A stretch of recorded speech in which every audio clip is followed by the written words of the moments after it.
Masih di Sapa Indonesia Malam. Saat meninjau kawasan istana di hari pertama berkantor di IKN, Presiden Jokowi menyebut tidak meminta pekerjaan proyek IKN dikerjakan terburu-buru. Jokowi menyebut kedatangannya jangan sampai mengganggu pekerjaan proyek IKN. Jokowi menyebut pembangunan istana di IKN masih berproses. Meski demikian, Jokowi tidak merinci persentase progres pembangunan IKN. Progres perkembangan terakhir dari pembangunan IKN, khususnya pembangunan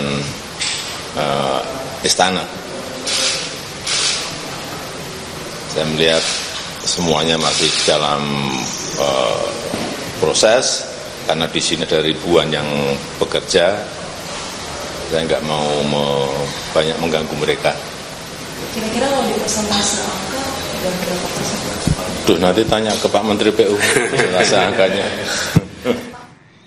Bermalam perdana di ibu kota negara, Presiden Jokowi mengaku tidur tak nyenyak. Namun Jokowi mengaku puas dengan perkembangan pembangunan ibu kota Nusantara.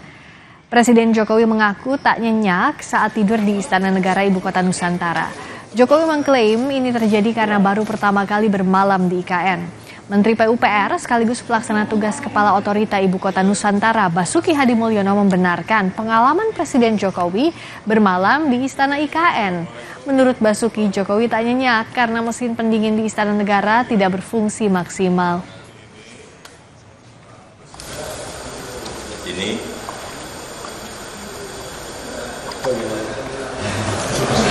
nyenyak apa? gimana? Tidurnya nyenyak nggak? Nyaman Pak? Enggak nyenyak. Saya ngomong apa ada. Kenapa tuh Pak? Om Jun kerja apa? Iya, mungkin pertama kali aja mungkin. Masih belum nyenyak. Dengan progres pembangunan IKN sejauh ini? Ya, sampai sejauh ini masih baik. Sangat. Ya, karena AC-nya. Oh. Tapi ruangan ini memang bisa tidak ada AC, Pak? Ada AC-nya, kan apa, sealernya apa itu? Ya kan, karena sealernya belum terisi air atau apa gimana? Oh iyalah, ya ini open aja kan, karena AC-nya. Saudara, ke depan ibu kota Nusantara akan dilayani taksi terbang. Taksi terbang ini telah diuji coba di kota Samarinda.